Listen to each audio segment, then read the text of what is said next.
All right, it is Fright Night with Ferocious Fee, and we have Fuzzy, Presto, and Silent Cipher here. So, Fuzzy, you want to go ahead and do intros? Oh, you can always I do did them intros, but last week. uh-huh. I did them last week. Remember? Well, welcome everybody. We're going to be discussing, Salem's Lot, considering they have the newest one out just recently on Cinemax and the older one from 1979, which, as we all found out, was 3 hours. But yeah, we'll definitely get into a good discussion on that. But let's start off with Silent Cipher. How you been? What's your week been like? What movies have you watched outside of Salem's Lot, and or what games have you been playing that are October or Halloween worthy? Sure. Well, first off, it's great to be hanging out with you guys again. It's been a busy week. It's been a little crazy. I feel like right before we go into all the holiday chaos, everything gets a little wild, and then here for like a month and a half to 2 months, hopefully it's going to slow down. We'll get some time to catch up on our video games and movie backlogs. Hopefully. Um, as far as stuff I've watched, this is I this is about it. To be honest, this is actually about all I ended up watching was Salem's Lot, the original and the remake, the 24 remake. Um, that's about all I've gotten to watch. Besides that, I've been spending a bunch of time playing a card game called Balatro, but I won't bore people with that. If you've heard about it, cool. If not, you should search it. It's everywhere, and it's addictive. But yeah, no, I'm excited to talk about this one. I forgot that it was a mini series, the first one, and so yeah, that 3 hour start time like about gave me a heart attack when I started because I was like, oh dear God, I forgot.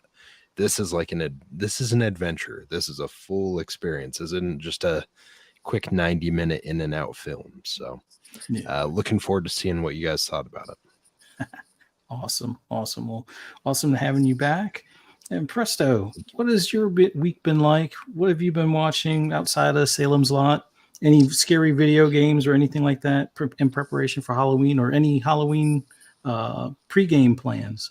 So this week's been pretty busy with me, actually. I got my stitches out of my foot from surgery, so that's good. Mm-hmm. I had an MRI this morning. I didn't have a panic attack in the tube, so that's good. Um, this Sunday, I'm throwing my wife a surprise 40th birthday that she doesn't know about yet. So Nice. I've been super stressed about that, but a couple days away. And then for movie wise, besides these two, I watched the 4:30 movie, which is the new Kevin Smith movie. Mm-hmm. I watched Speak No Evil, the new one, and then I watched Amber Alert. So I was able to check out a couple new movies. Nice. Nice. Well, glad you got the stitches out. Glad you're back with us here this week as well. Hope the recovery of your foot is a speedy one. And man, we're definitely going to have some stuff to talk about both of these Salem movies. And Ferocious Fee, what have you been up to this past week as far as any movies outside of the Salem's Lot? Any other events you've attended, or Halloween plans? What have you been up to? So, you know all my plans, but I'll go forward anyway. Um, so we came back from Monster Mania, and then back to real life, and I've just been spending my time being frustrated by work, and I did get to see both movies. I originally watched um the first one, the original. I didn't feel like it was 3 hours, but that's just me. I didn't realize it was 3 hours. The other one, mm, so many changes. I just don't know. I'm on the fence about it. Mhm. So that's pretty much what I got to do. Um, yeah, we do have, and we'll talk about it later, but We have the Crystal Lake tour tomorrow, so that should be fun. So odd. I missed that invite. Yeah, me too. It's weird. Huh. Well, I'm so sorry, but Fuzzy had this thing where he just wanted to spend time with me. That's You a lie. know, I see. I went out. I I see. went out for this week, just for this week. Mhm. Okay. Yeah, I'll okay, remember this. okay, Fuzzy. Well, as far as what I've been up to this past week, like Fee just said, came back from Monster Mania 60. They had their new location out in Baltimore, which pretty cool hotel and layout. A lot easier as far as getting to the celebrities and getting autographs or photo ops and things like that. Getting the signatures a lot smoother than it's been at any of their other events. So they've already reserved something for next May, I believe. So hopefully this will be a continuing location for them. Um, Other than that, just been playing non-scary games for right now, although there is a little bit of a horror element in Shattered Space for a game called Starfield.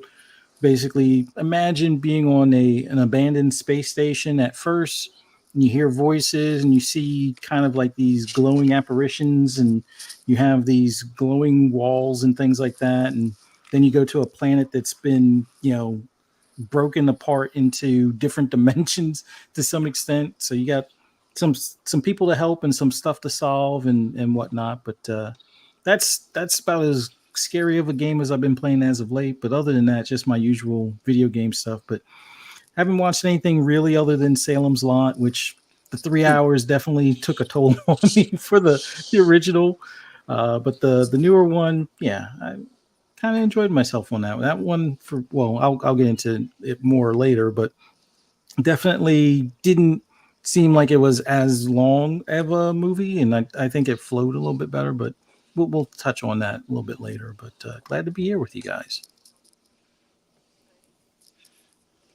All right, so Fee, do you want to start off with like the questions, or do it as like a free So, form? well, let's first recap. Salem's Lot came back in 9. Um, it was, obviously it probably took a while for them to film it since it was 3 hours um, of material. But it is kind of that slow progression throughout the movie. Whereas in comparison, what I noticed was this one had a lot of changes and was modernized to what we kind of are used to now. So a lot more violence, direct, violence and stuff like that. And then also you saw more blood and things like that. So I guess everybody's comparison between the two, if we could summarize that. Who wants to go first? I guess so. I'll go first. I guess so. I'm younger, and whenever I have to go back and watch like 70s movies, they're always really cheesy to me because like I grew up with like Gremlins, Turtles, like the suits, some CGI, like spoiled kind of thing. So whenever you go back and like watch older movies, it's always a bit of a struggle for me.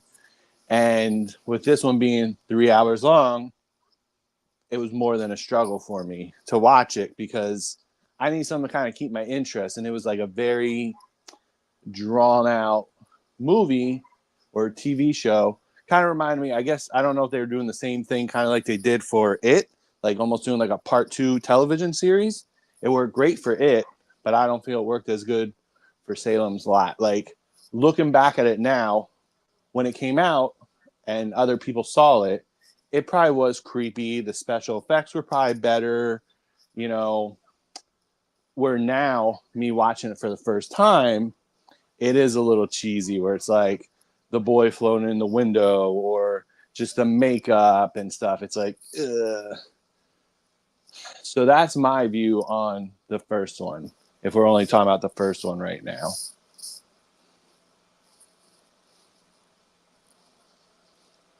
And Cypher?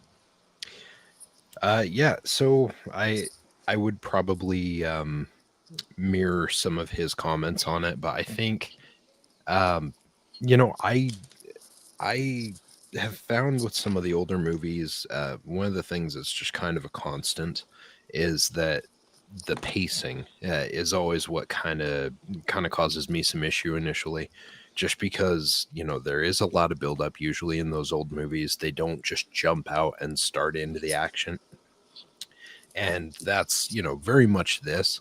But I would say that this is actually a little bit more so, right? Because it's 3 hours. So the fact that it takes a while for you to actually get into some action and start seeing some stuff happen, um, it's expanded on. I feel like it's lengthened because of the fact that this thing's got such a long airtime to it. That being said, though, yes, the makeup and some of that stuff I feel like was, I mean, it's obviously aged, but I didn't think it was bad. I did enjoy as they started to kind of build up more of the tension and stuff started to happen. I did find myself engaged in the movie. It just, again, like that start, I feel like it was almost an hour to an hour and 10 in before they actually started to kind of like pull you in with intrigue of like what's actually happening. Before that, it was just, this dude with a really horrible haircut checking out a dude in a black suit that lived in a mansion and Yeah. seeing what's going on. And it's like, okay, that's great. Like something's happening. Cool. But it lasted like that for, like I said, about an hour and 10 or more before it started to get into really detailing other stuff that was happening and starting to build up some of that suspense, actually doing some story building. Because prior it felt like we were getting an introduction to the cast and crew and everyone, like all the different characters, but it moved slow. That's obviously a start. That's a bit of a difference from the remake, but we'll go on to that later, of course. Um, I will say, you can at least tell that this did have some love and care to it. It, as far as the script, as far as some of the locations and the shooting and stuff, like it doesn't feel like it's low budget by any means. It feels like it was well made. It's just because it was a mini series, that format is designed to have you in, multiple hour sittings instead of just a single 3 hour sitting. And so building those characters, doing all of that stuff, it takes time. And so to its detriment, unfortunately, that just kind of made it lag a little. Uh, but I enjoyed it. And I would say that once things started up, it got better. And I would have to say this. I've heard a few other people chime in and parrot this, but I think the vampires that you see in this movie stand really well to time.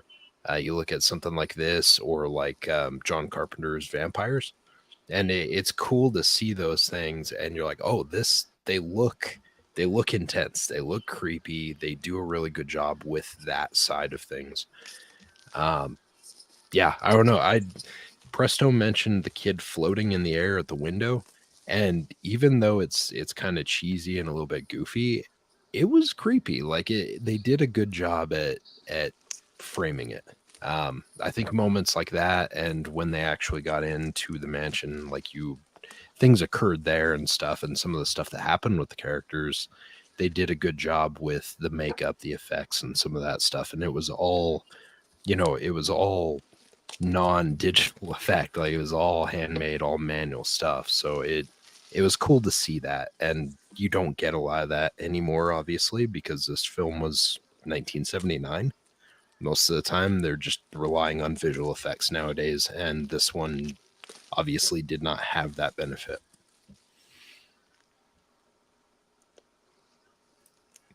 Yeah, awesome. Yeah, for me, I definitely agree with the sentiment of the 3 hours dragging on a bit. I mean, it was great that they did some more of the character development stuff that you didn't quite see in the newer one for some of the similar, characters throughout.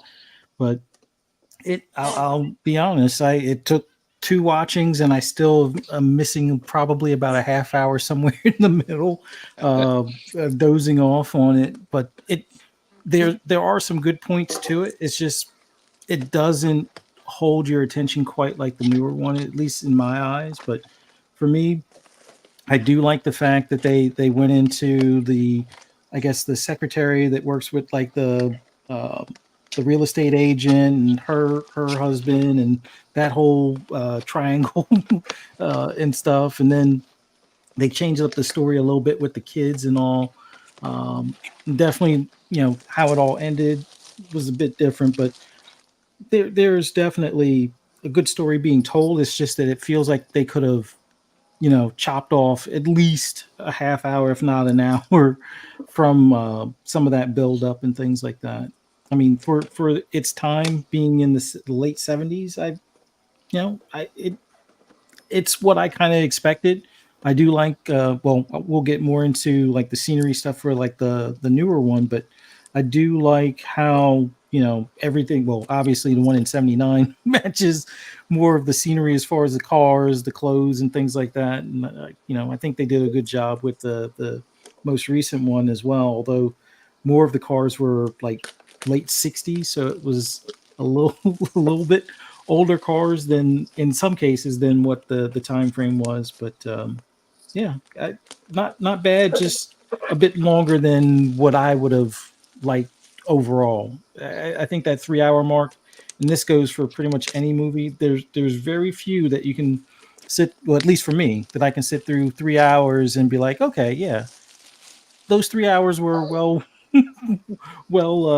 spent. But yeah, this should have been a smidge shorter at least, I think, for the original. But I like you feel guys like said, the series, doing it as a series is probably the thing that dragged it out. But go ahead, Presto. Oh, I was just gonna say, I feel like if I was back in the day watching it on television, and if it came out, I don't know back then, like, did it come out back to back, or did you have to wait a week or wait a month? But like, if I had to watch half of that movie and then wait for the second half, I probably wouldn't have revisited it. I probably would have just been like, I'm good. I don't need to see the rest of this.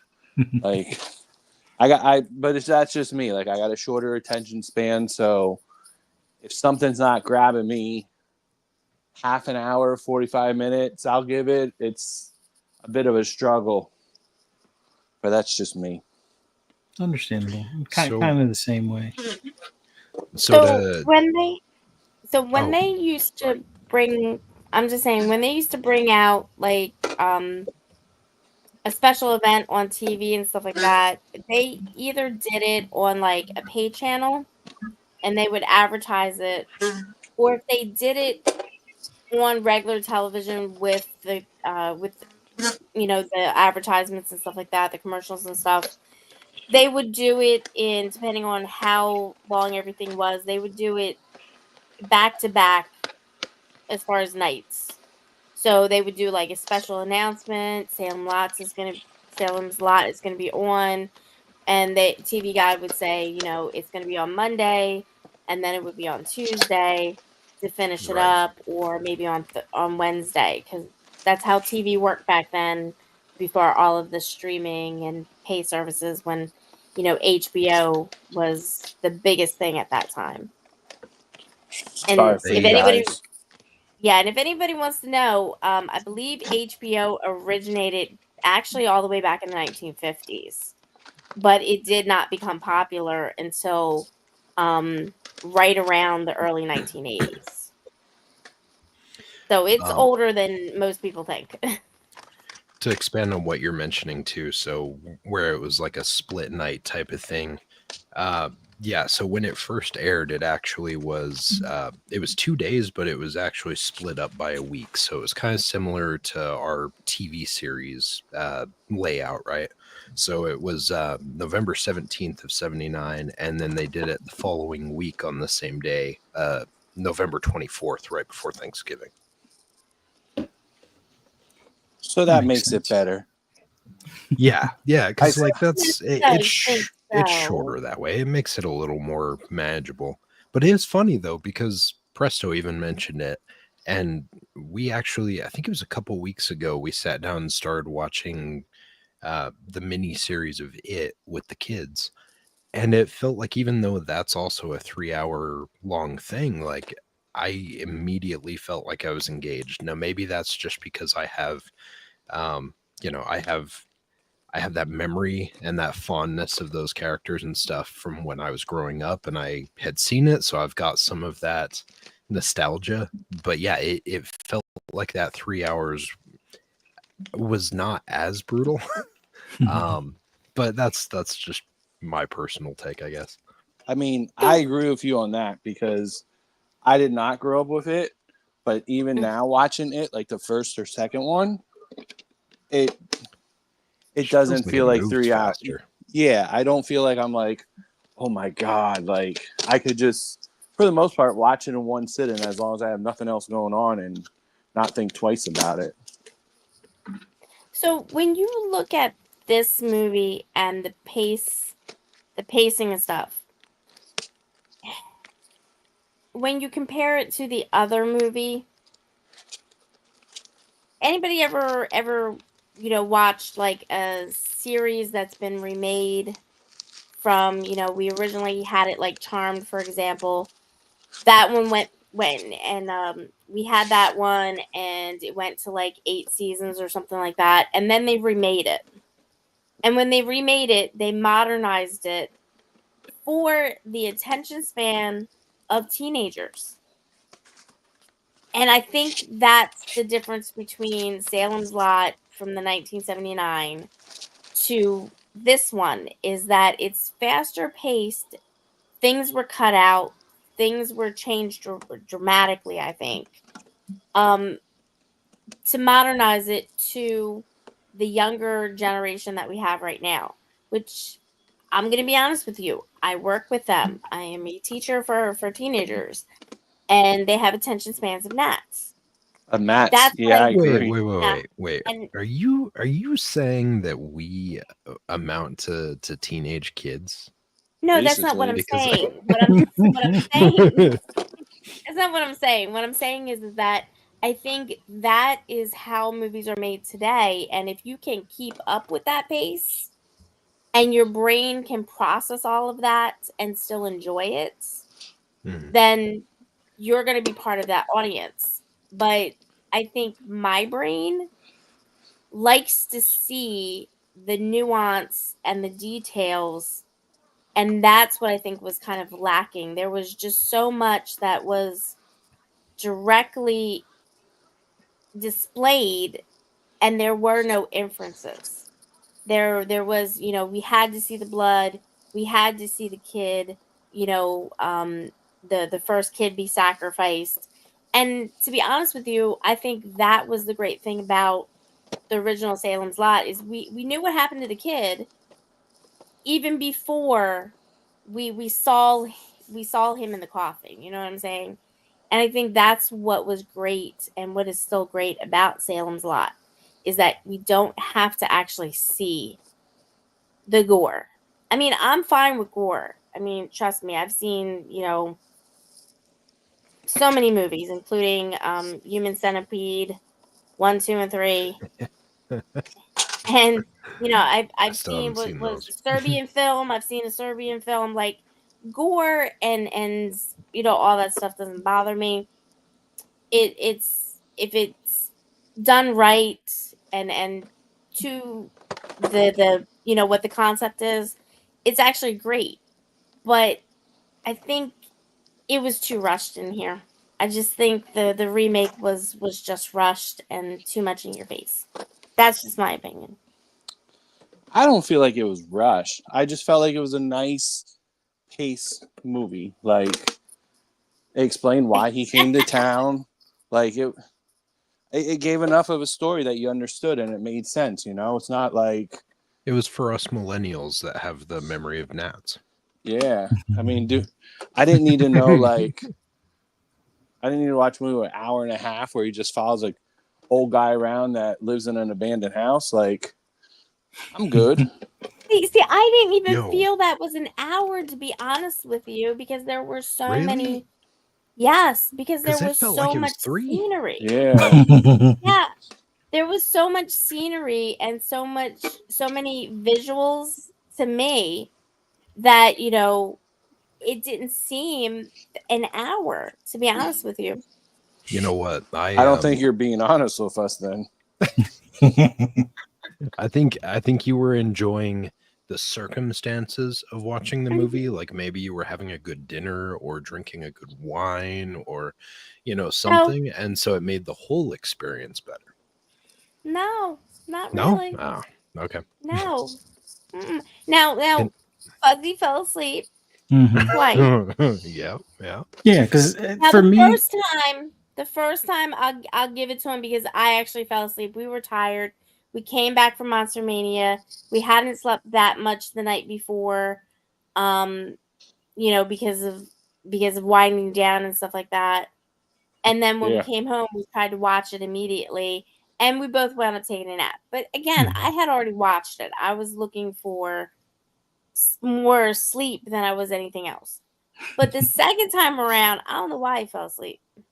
well, I made it through him following them around and stuff, but for me, that part, I get the creepiness of, oh, who's this new owner of this, creepy house that always has a bad history or bad, circumstance around it. And it's like, that seemed to drag on a little too long. Like, okay, you're driving by in your Jeep, you look at the house, he looks out the window, he sees you, you see him, you pull off, and then the cop has got to, talk to I guess the neighborhood wino or homeless guy or something. Like, keep an eye on him. Like, what has he done?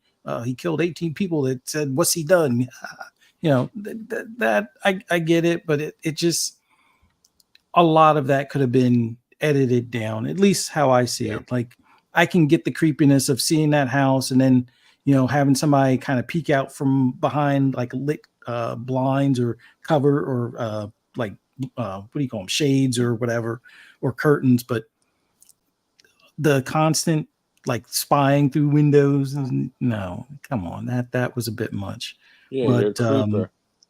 yeah, it just, it definitely gave that emotion, I guess, that they were looking for, but you didn't have to take that long of a period to bring that out in the audience, kind of thing. But Okay, so yeah. hear me out. Hear me out, because the way that they framed the beginning of that movie, I was originally thinking like maybe there was a relationship between those two guys. Like maybe they were intimate, or maybe they were going to be intimate, because they had a weird dynamic to start off with. And all I could think, and this is me, just being a goofball youngin or whatever, but like watching YouTube, TikTok, stuff like that, how they always insert like careless whispers into situations. I felt like we were going to have a scene where like careless whispers could be just put right into that, and it would like work perfect. Like every time I saw them together, I was like, something's about to happen. He's going to show him what's in that basement. There's chemistry okay, there. I know see what it. you're talking about now. Yeah. So I do want to say this. There were so many changes in this. Do we agree that there were a lot of changes? Yeah. Even just the What pace. changes? Which changes did you feel that you didn't like, or you should have, like, you wanted to see like the original, like what happened in the original? Were there any changes that you absolutely did not like or felt misplaced? I can't think of any changes that I didn't like, but well, yeah, you only saw half the movie anyway. And that half that he saw, he loved. Okay. I, thinking about it, like I had mentioned that the original had a really slow pace, and I felt like it tried to build too much character development on some situations, like over a way too long period. I feel like this one, maybe because it was more action focused, like maybe we didn't get some character building on some of the characters more than like where we could, just because it was more action focused. It was not set up in the same format. It's kind of weird to bash the original for that, but then be like, oh well, we didn't get enough character development on the new one. But it just kind of felt, it's just a different pace, and there's so much time between the two films that just the format, the pace of the movie and stuff, like it's drastically different. I agree with you there completely, but I don't know if I'd say that there's something specific where I'm like, oh, that was not a good decision on that one. What about you, Presto?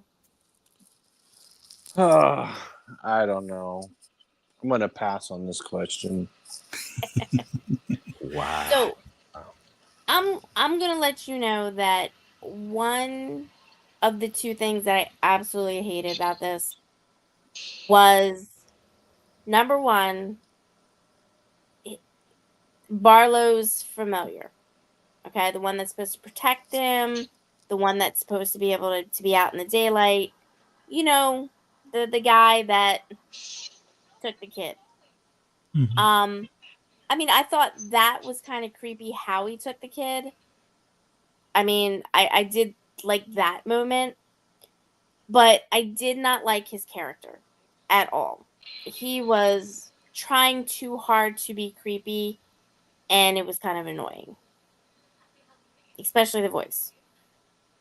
The second one was, you don't have to have, the part where, the secretary is having an affair with her boss at the real estate agent.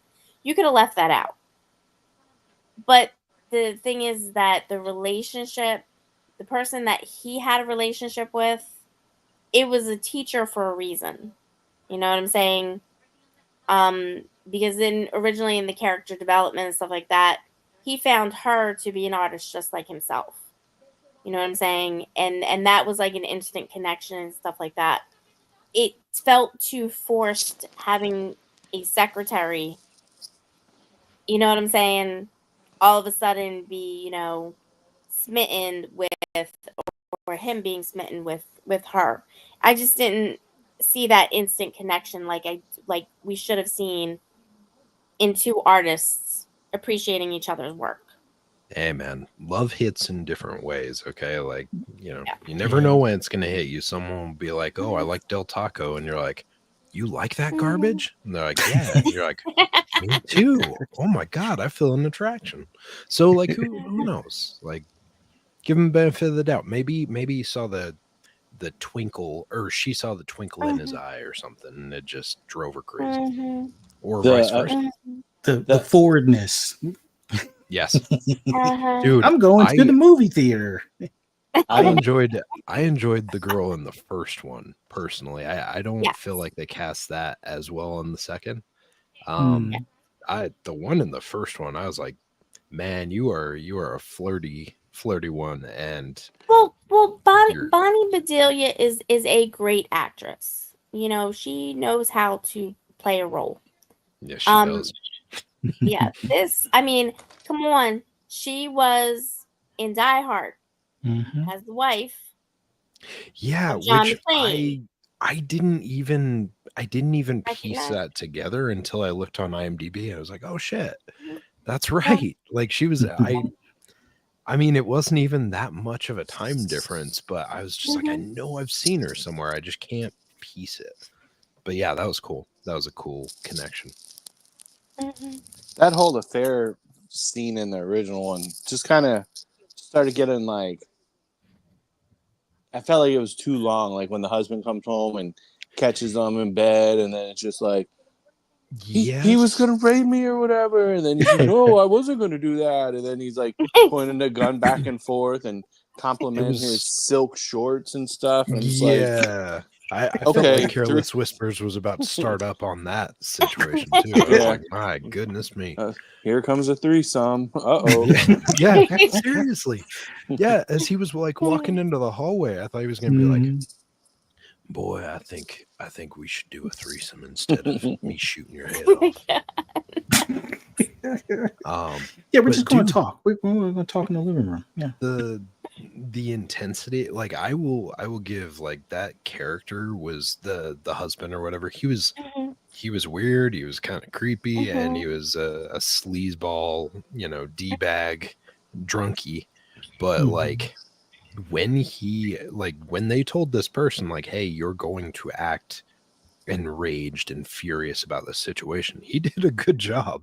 Yeah. Because when he came in and he brought that gun and he was like, that whole interaction, I was definitely engaged, because I was like, oh dude, he is going to pull this thing till it clicks. Like, it was intense, and he did a really good job at looking like he was very unhinged in that moment. So I got to give him credit for that. Yeah, that Yeah. was probably about the best thing that was missing from the newer one. But Yeah. it was fine without it. But I mean, for me, the teacher relationship versus the secretary relationship, I think given the forwardness of the secretary, that solidifies it enough as far as I'm concerned, that it makes it work in a different way, because you don't have to see each other as artists. That's more artsy fartsy, and I don't know. I see how it works for women as far as seeing the romance in it, but it's like, not every writer is worried about their other half or their potential partner being an artist as well. But I'm trying to think, as far as another change that was kind of missing. I don't know. I just, most of it, I prefer the changes as far as in the newer one.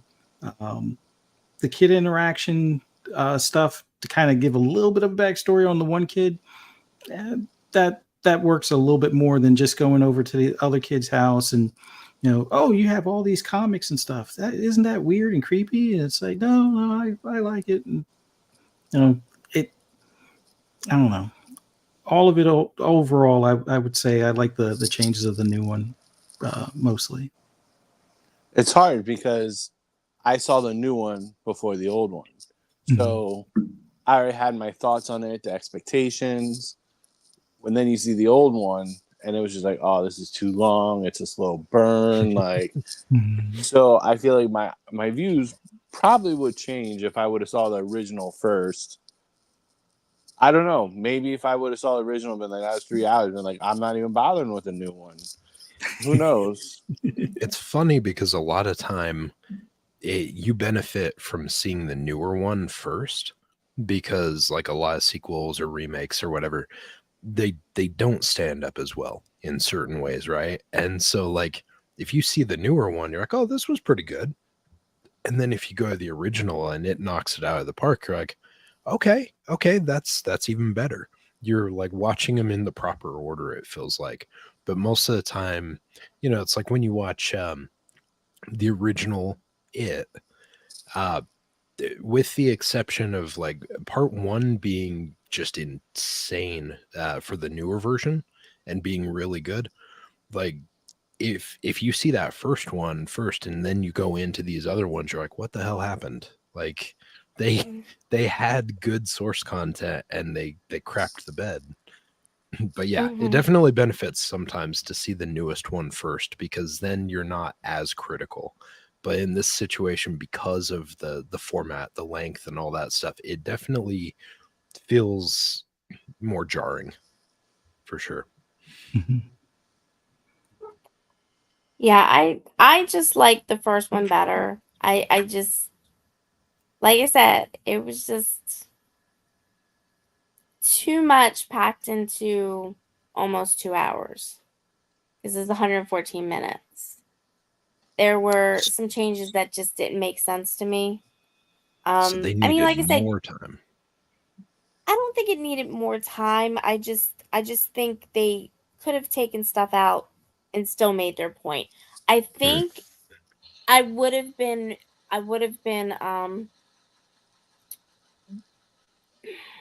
can I put it? I think it would have been better if when he took the kid, I think what he did in taking the kid was creepy enough and understood that we didn't actually have to see the kid on the floor and, you know, have him, say, here's your sacrifice. Like, I think that part could have just been cut out. I think it That's would have fair. been creepier. That's fair. Yeah, because I like how you could see his eye peeking out of the bag. That definitely ramped it up a bit as far as adrenaline and stuff. It's like, what is this thing going to look like? Is the kid going to see what this creature looks like, or are we going to get to see it at the same time, kind of thing? And I think that it worked for how they did it. But I can see how But you didn't necessarily like the familiar as much, but it made it that much more fun or satisfying when he was beat with like a steel rod kind of thing. So that I was fine with. I was fine with the kid getting out, you know, and everything because he could get out of the stuff. I was fine with that in him with Crowbar. I mean, he had a bigger body count than the other people did because vampires don't count when you kill them. It's live mm. people that count, and he had two. Um, I like the kid. I like the kid. The kid was good. Um, but I just think everybody else was a little overacting,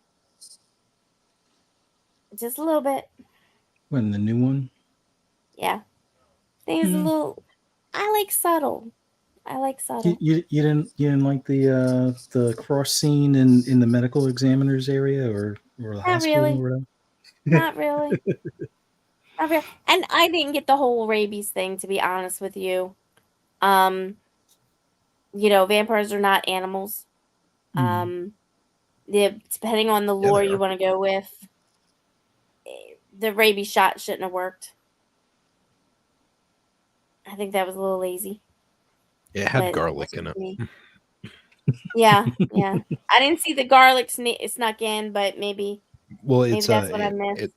it's a common ingredient in most rabies shots nowadays. Uh Just in huh. case you have a little bit of vampirism, they want to make sure that they nip it in the bud. Yeah, True yeah, story. yeah. I I actually just was a got my little. booster. Yeah, man. I, I Walmart was a Walmart little. was like, "Okay, are you allergic to eggs?" And I'm like, "No." And they're like, "Okay, and do you have any issues with garlic?" And I was like, "Not that I'm aware of." And they're like, "Okay, that's good because this is packed to the brim with garlic." Sorry, Mm. go on. It's all right. So I was a little. I guess I didn't really understand what the time period was. Were we in the 60s and 70s again? Yeah, I believe so.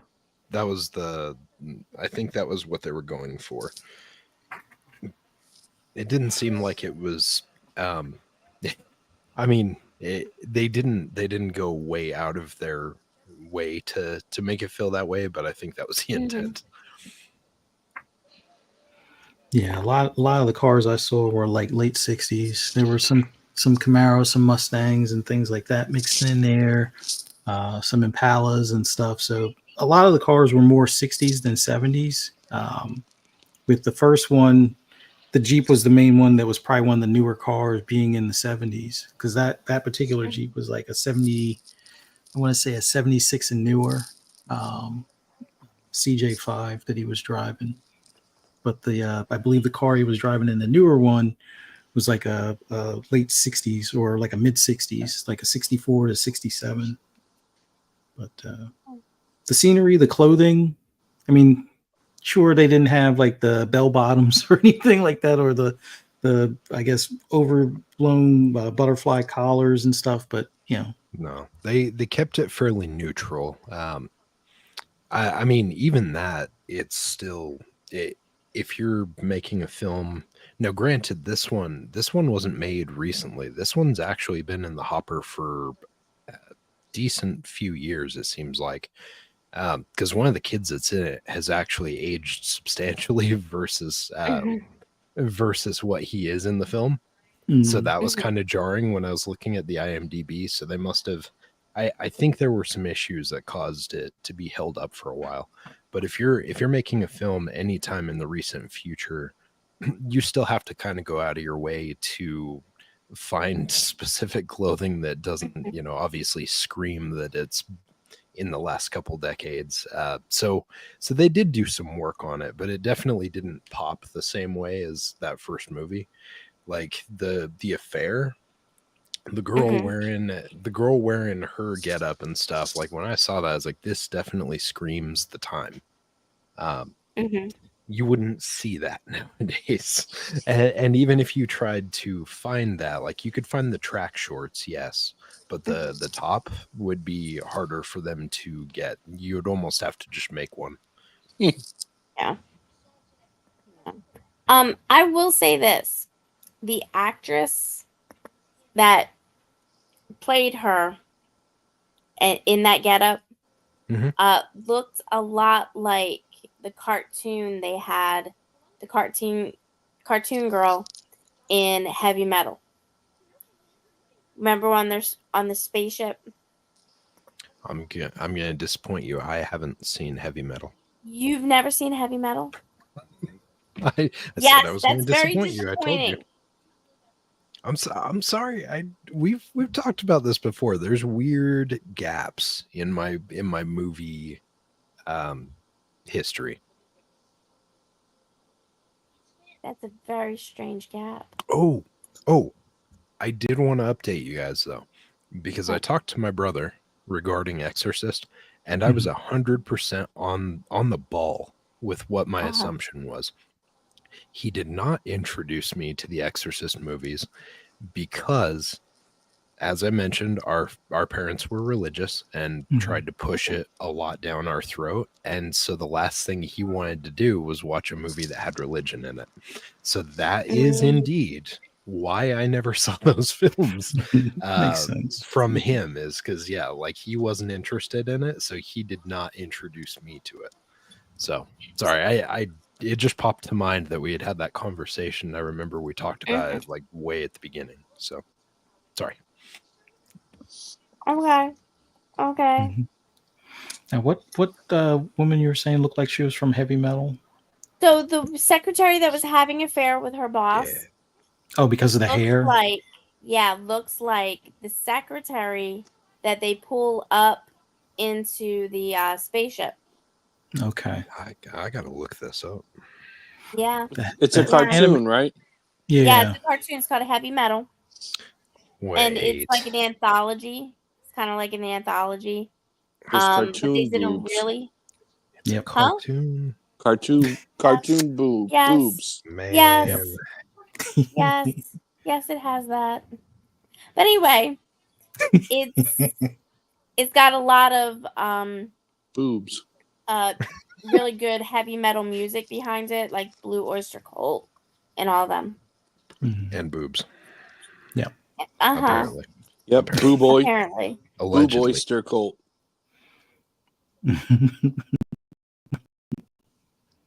You talking about it's a good movie. It's definitely a good cartoon movie. Yeah, you're talking about the redhead. Yeah, I Yes, see it. you see it now? Yeah. Hate to admit it. Yep, you're right. So I'm thinking that's a little, inspiration there, maybe.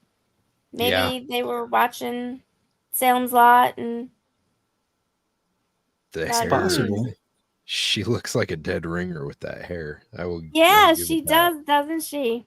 Yeah. Although at one point she's rocking like a Velma haircut at one point in the series, which is a little weird. I don't know what's going on there. Interesting. Maybe I'll have to watch this cartoon. It's really good. Its second part, they made a Heavy Metal 2. Wasn't all that great. Was that one story, or was because the one It where was they follow one. the orb is Yeah, the it first was. one, It. right? What's the Yeah, it second was. one? The second one is basically kind of like the same. You know how towards the ends, where the warrior comes out, the female warrior comes out, and she, basically tries to get the cult, like destroy the cult and stuff. Kind of like that. Hmm. Kind of Okay. like that. Julie Strand was in it. That was like supposed to be the big unveil when they did it, but it just didn't come across very well. So yeah. So somebody's asking about our horror convention. How was it? Oh, it was for me. It was pretty cool. Like I said, the event itself was a lot smoother than previous ones. Like you could get to the celebrities, get an autograph, get stuff signed, get a selfie, or even the photo ops, and the timings that they had for like the Q&As and things were so much smoother than what I've seen. And keeping in mind, Monster Mania does a pretty good job at like their other locations, but this one felt like you could get in and out of there in like 3 or 4 hours, see everyone you wanted to see, go through the vendors, get what you wanted, and then head back, wherever you're going. Or if you wanted to do the 3 day, you could break it up, spend an hour or so at each, an hour or so, get everything you needed, go get something to eat. There's decent restaurants all around. And then be ready for like either the VIP party. I think it was Friday night, or some of Yeah. the like the Halloween costumes. Like there were some awesome Halloween costumes that people made. Like you had like a whole crew that were like Blade. There were like four different Mhm. variants of Blade. You had Mhm. someone in a like a Predator outfit. You had like a ton of the Fab Night at was it Five Nights at But Freddy's, or yeah.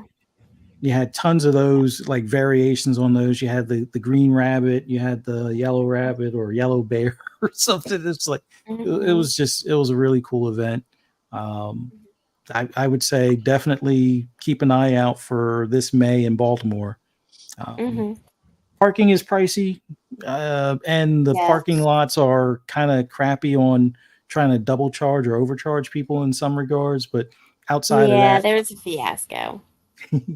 luckily we didn't have If to worry about it. But yeah, so when you when you go to the conventions, because we kind of need to discuss this, because when you go to the conventions, for those that don't stay at the hotel, say you don't stay at the hotel that the event is in, because Oaks is going to be a convention spot. So you're going to have multiple hotels that you can stay at.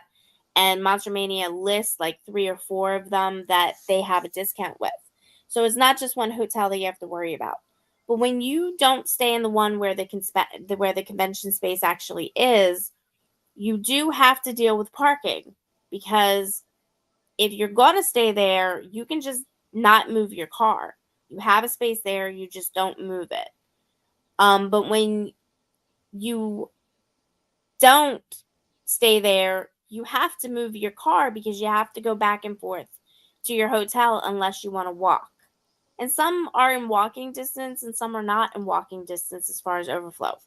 In this case, in Baltimore compared to Cherry Hill, it is technically in walking distance because they're right next to another hotel. Which one was it? The Marriott or something like that?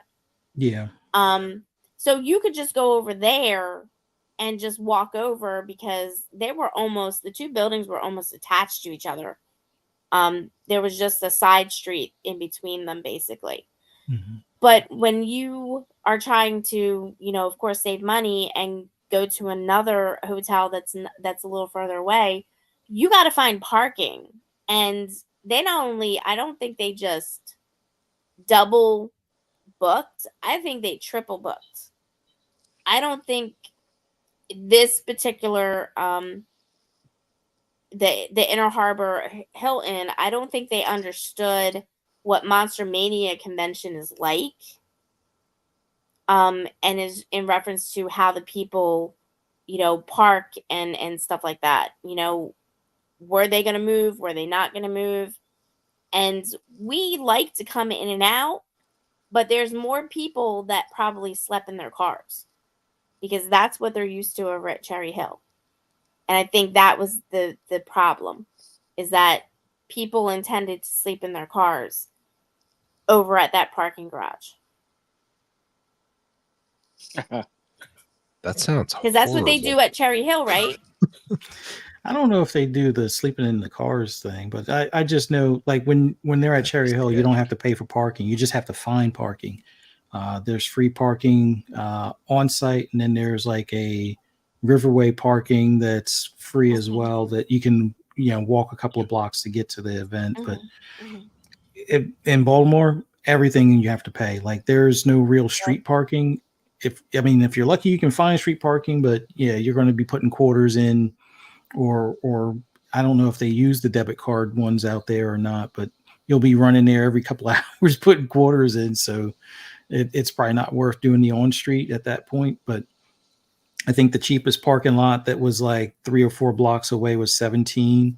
And then the one on site was like 30 after discount.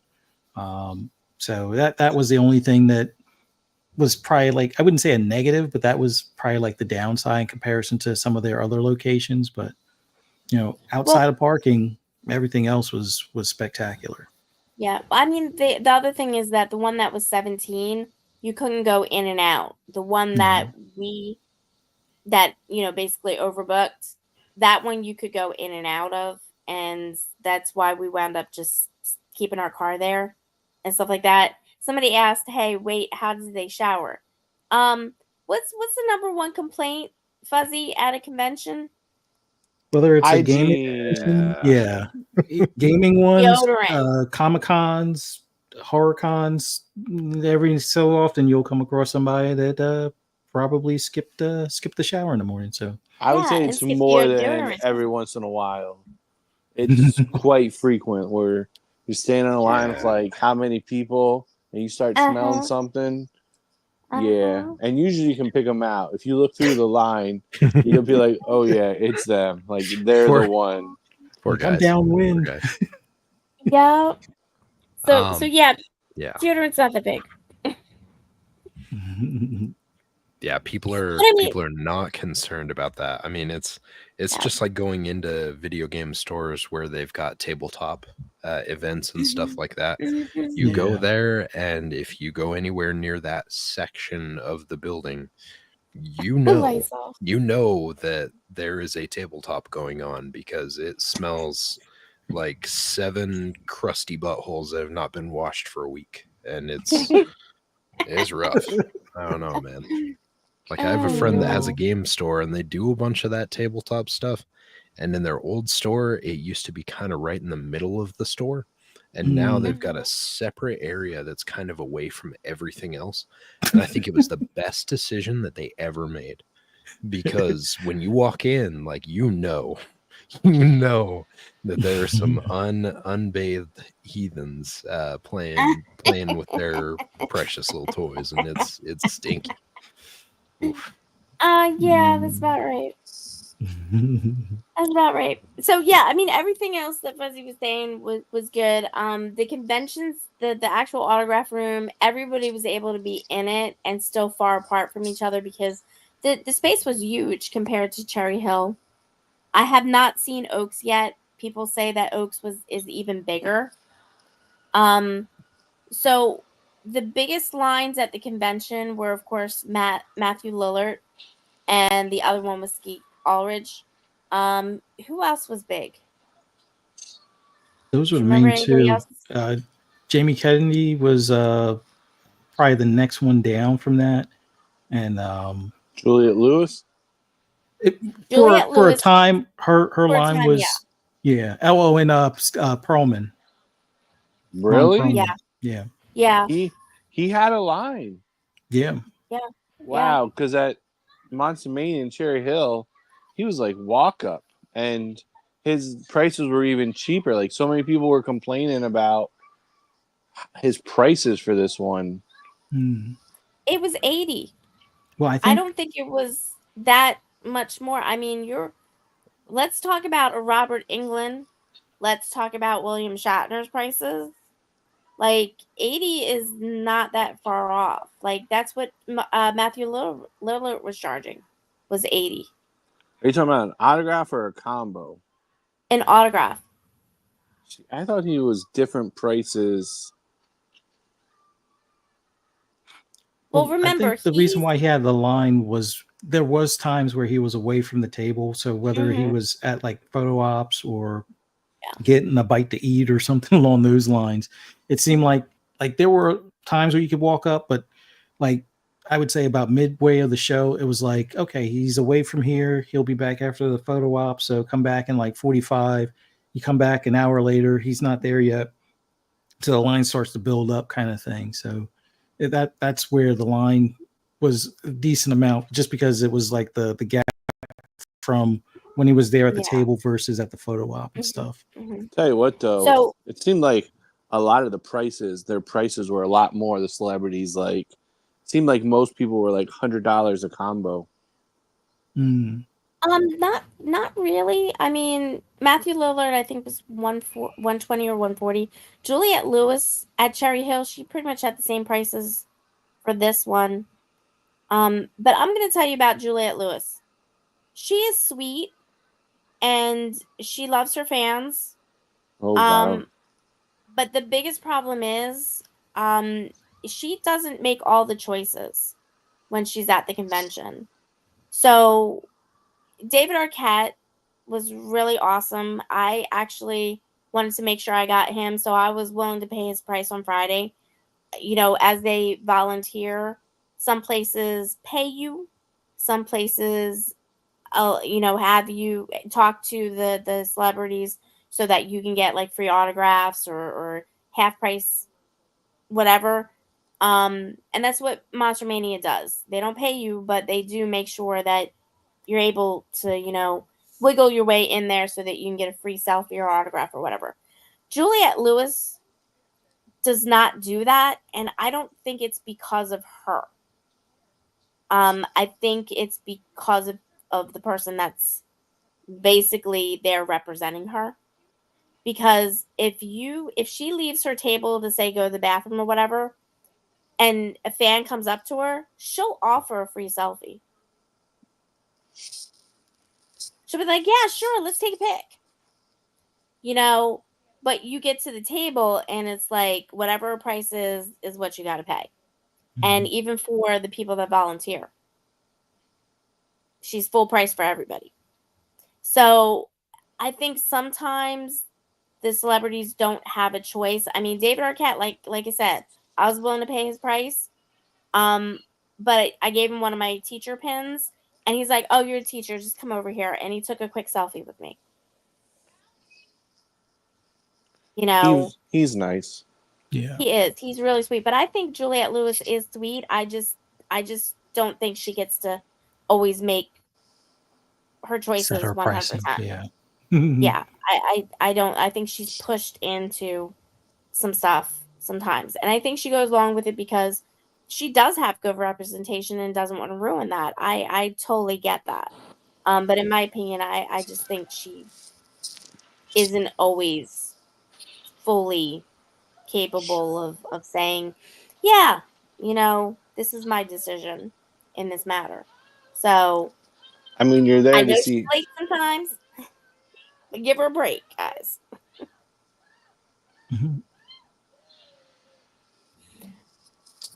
But so we saw Jamie Kennedy, David Arquette, Matthew Lillard, Skeet Ulrich, and I think that was it for you, Fuzzy, right?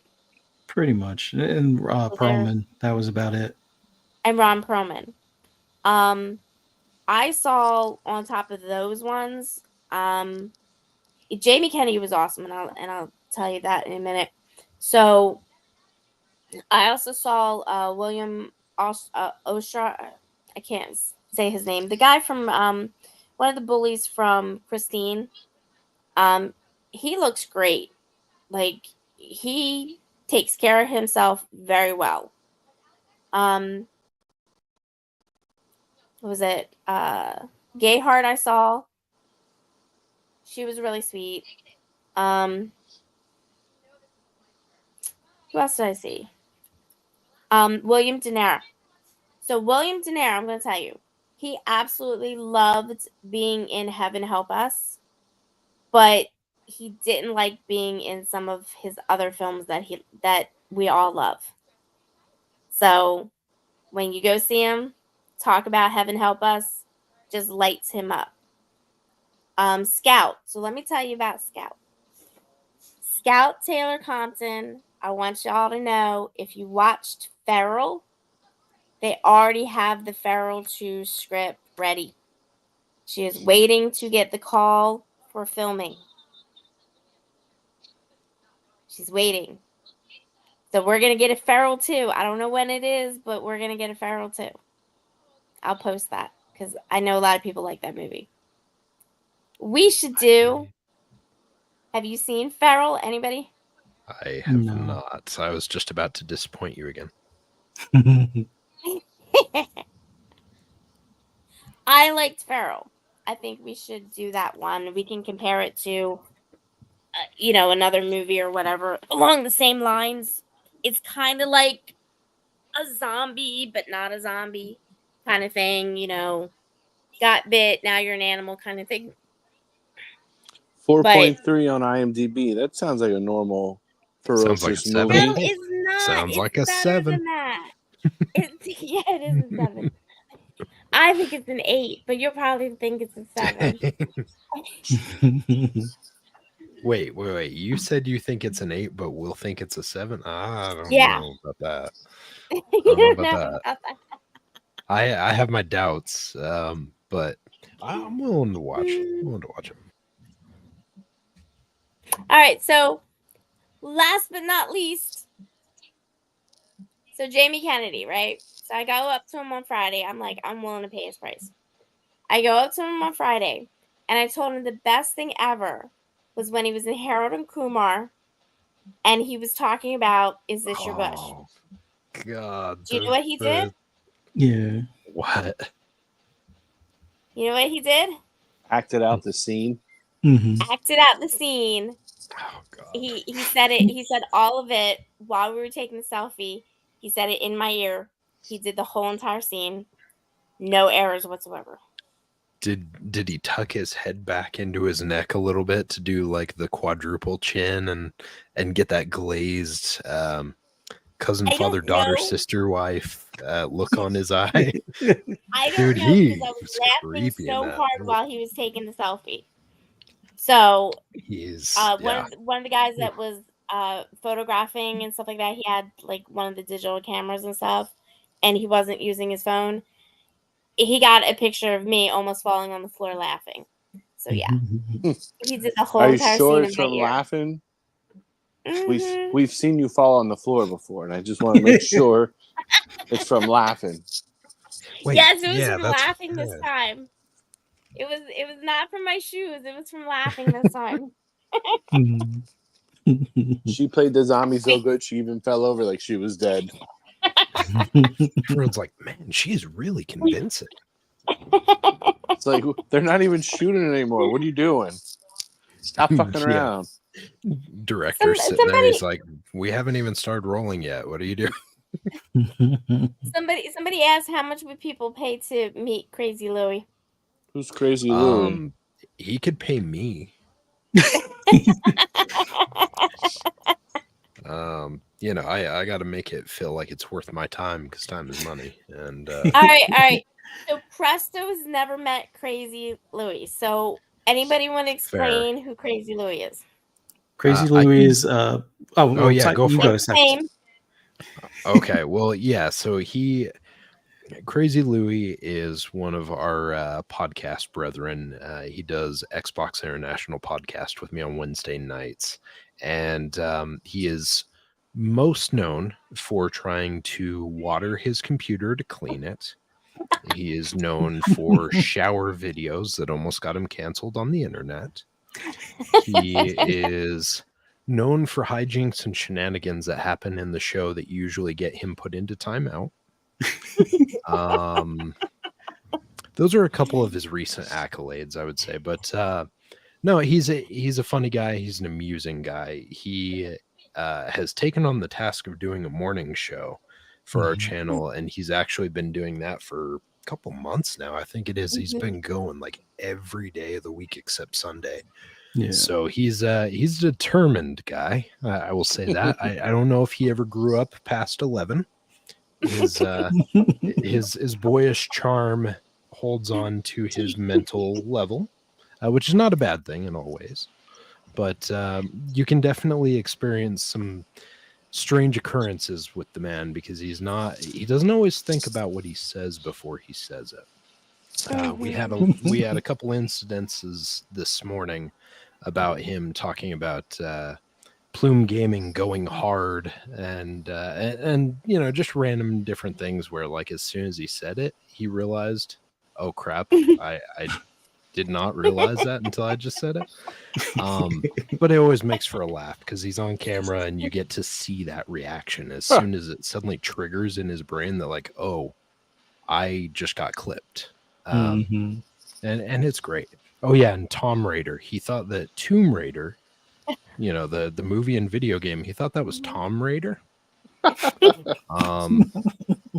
Which gives me all sorts of questions like did you think that the lady on the front cover was Tom? Like what yeah. So all sorts of silly shenanigans. He had an issue with pulling out conversation this morning. It was interesting. I will just say if you're ever interested in seeing a very interesting character, give him a watch. It's funny. It's very entertaining, and he is quite a lovable character. Non-stop dick and fart jokes.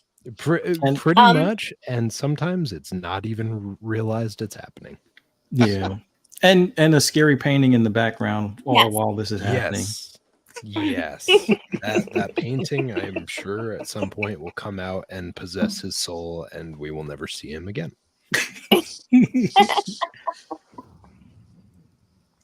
Yeah, but that's who he is.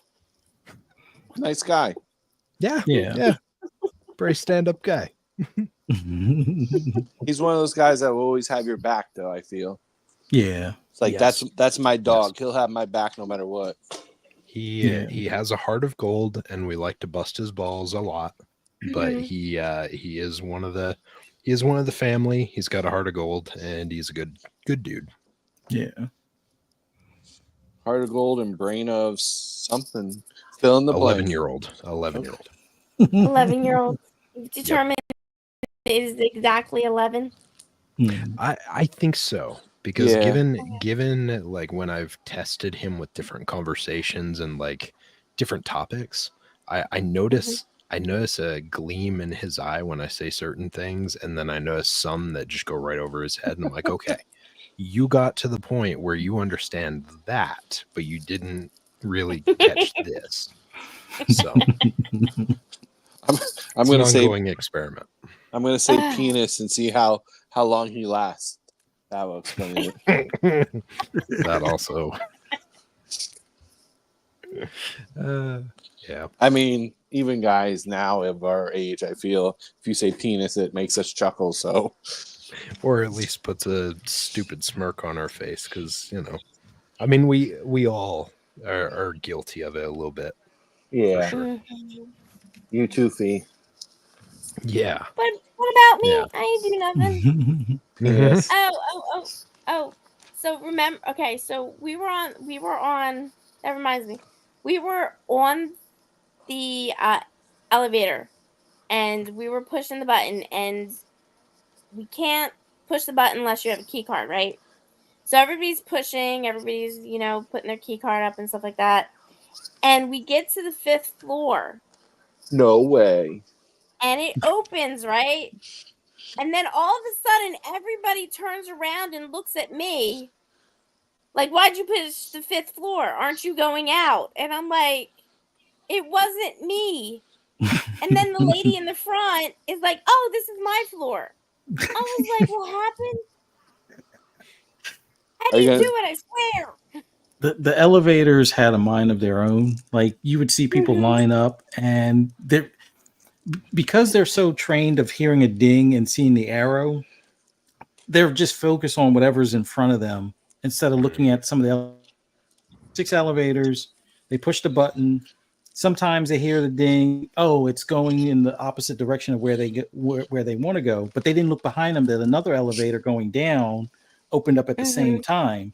So they're completely oblivious. And then when they finally realize the elevator's already closed and it's on its way, and it's like trying to get people to be like, "Oh, behind you, behind you!" And by the time they turn around, like, "What's behind me?" Like the elevator you want to get on. That one's for up. You want it down. Mhm. It's back there, and yeah, it's already doors are closed and whatnot. So you had the commotion of that. You had another convention. I can't remember if they were Amway or doctors, or maybe there was a doctors one and an Amway one going on at the same time. There And was a doctor's one the night before, and then there was an Amway one. and they would always like, oh, is this the convention? It's like they see people in costumes, like, I don't think this is the right convention for you. You're probably down the hallway and stuff. And they're like, well, can't I just walk around? Like, no, you need a bracelet. You gotta pay $40 to go through Yeah, the convention and stuff. And they're like, oh. some actually did try and do that, act like they didn't know what was going on and try to walk through. Mhm. They was trying to get in for free. And then the other problem was that the Hilton people would go in and out, and they would look at everything like they were shopping, but they wouldn't have their name tags on. And we're like, are you like what's going on here? And they some of them were like, why are you questioning me? And I'm like, because we have a convention going on. We paid for this space, like, you know. And then there was site tours. They were bringing in people that they were trying to see if they wanted to basically rent the space and everything, and show them how it would be set up and kind of give them a visual since the convention was already there. And all they had was paper name tags on. I was like, what's going on here? Like, Well, they're in Baltimore. That's what's going on. yeah, it was just so weird. All of this going on at the same time.